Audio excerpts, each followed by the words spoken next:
നമസ്കാരം. കളങ്കാവിനെ കുറിച്ചാണ് പറയുന്നത്. മമ്മൂട്ടി ഇല്ലാത്ത ഒരു മമ്മൂട്ടി സിനിമ. വളരെ ശ്രദ്ധേയമായിട്ടുള്ള പല പല വേഷങ്ങൾ കൊണ്ട് നമ്മൾ അത്ഭുതപ്പെടുത്തിയ മമ്മൂട്ടി ഈ സിനിമയിലില്ല. മറിച്ച് സ്റ്റാൻലി ദാസ് എന്ന് പറയുന്ന ഒരു കഥാപാത്രം മാത്രമേ ഉള്ളൂ. വർഗീയ ലഹള അന്വേഷിക്കുവാനായിട്ട് വരുന്ന ജയകൃഷ്ണൻ എന്ന് പറയുന്ന ആളിനോടൊപ്പം നിറഞ്ഞാടുകയാണ് മമ്മൂട്ടി. ജയകൃഷ്ണൻ ആരാണ്? നമ്മുടെ പ്രിയപ്പെട്ട വിനായകനാണ്. ഇതുവരെ വന്ന റിവ്യൂ അനുസരിച്ച് വിനായകൻ നായകൻ തന്നെയാണ്. പ്രതിനായകൻ നമ്മുടെ സ്റ്റാൻലി ദാസാണ്. മലയാളത്തിൽ ഇതുവരെ ആരും ചെയ്യാൻ മടിക്കുന്ന, ധൈര്യത്തോടു കൂടി ഏറ്റെടുത്ത് അത്തരം വേഷങ്ങൾ നമ്മളുടെ മുമ്പിൽ അവതരിപ്പിച്ചിട്ടുള്ള കഥാപാത്രമാണ് പ്രിയപ്പെട്ട മമ്മൂട്ടി. ഈ സിനിമയിൽ അത് തന്നെ സംഭവിച്ചിരിക്കുന്നു. ജിതിൻ കെ ജോസും ജിഷ്ണു ശ്രീകുമാറും ചേർന്നാണ് ഈ സിനിമ ഒരുക്കിയിരിക്കുന്നത്. ജിതിൻ കെ ജോസ് തിരക്കഥയിലും സംവിധാനത്തിലും മികച്ചു നിൽക്കുമ്പോൾ ജിഷ്ണു ശ്രീകുമാർ തിരക്കഥയിൽ ഇതിനോടൊപ്പം ചേർന്ന് നിൽക്കുന്നു.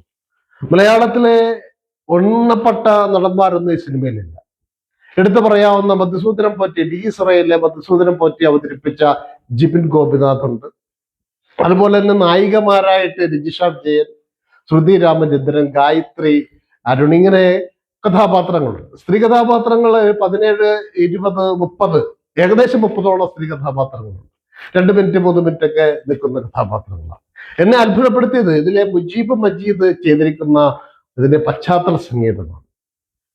കളങ്കാവൻ സിനിമയെ കുറിച്ച് ഞാൻ പറയുന്നില്ല, അതിന്റെ കഥയെക്കുറിച്ച് പറയുന്നില്ല. അതിന്റെ പേര് തെക്കൻ തിരുവിതാംകൂറിലും തമിഴ്നാട്ടിലും ഒക്കെയുള്ള ഒരു ആചാരവുമായിട്ട് ബന്ധപ്പെട്ടാണ് ഇതിന്റെ കളം കാക്കുന്നയാള് കളങ്കാവൻ.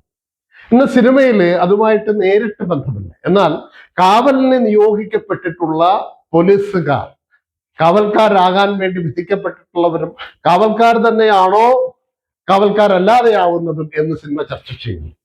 അതോടൊപ്പം തന്നെ നമ്മൾ കേട്ടിട്ടുള്ള സൈനൈഡ് മോഹന്റെ കഥയെ ത്രെഡാക്കിയെടുത്താണ് ഈ സിനിമ ചെയ്തിരിക്കുന്നത്.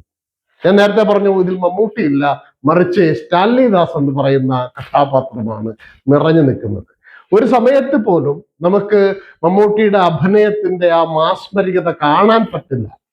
മറിച്ച് ആ കഥാപാത്രം പൂർണ്ണതയിലേക്ക് പോകുമ്പോൾ നമ്മൾ അറിയാതെ അത് ലയിച്ചു പോവുകയാണ്.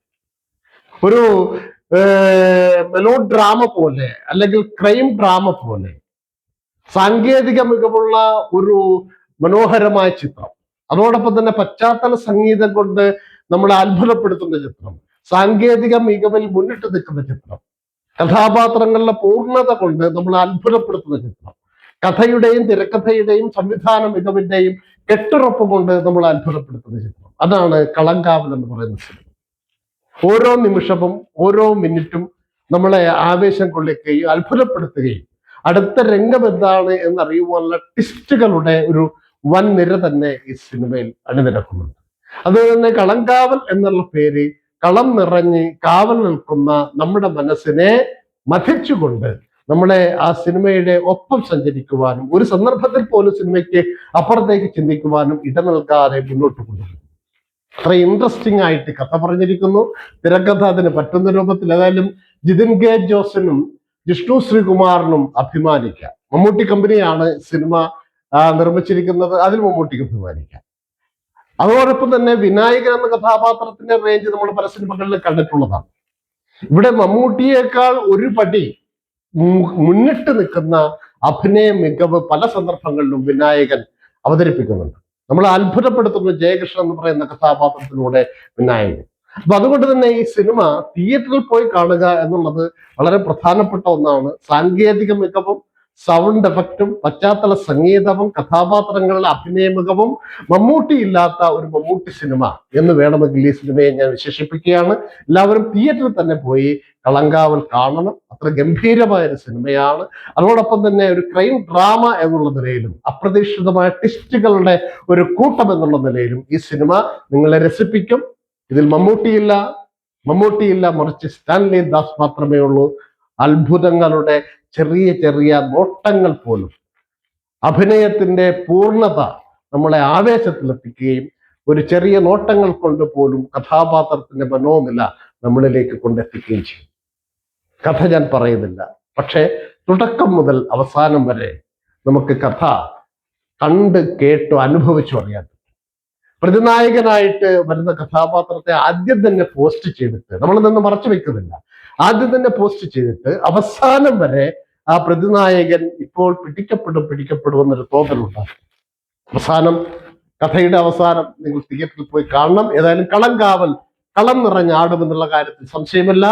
അതിന് പിന്നിൽ പ്രവർത്തിച്ച എല്ലാവർക്കും പ്രത്യേക അഭിനന്ദനങ്ങൾ പറഞ്ഞുകൊണ്ട് ഞാൻ നിർത്തുന്നു. ഷാജി ബജ്രി, നന്ദി, നമസ്കാരം.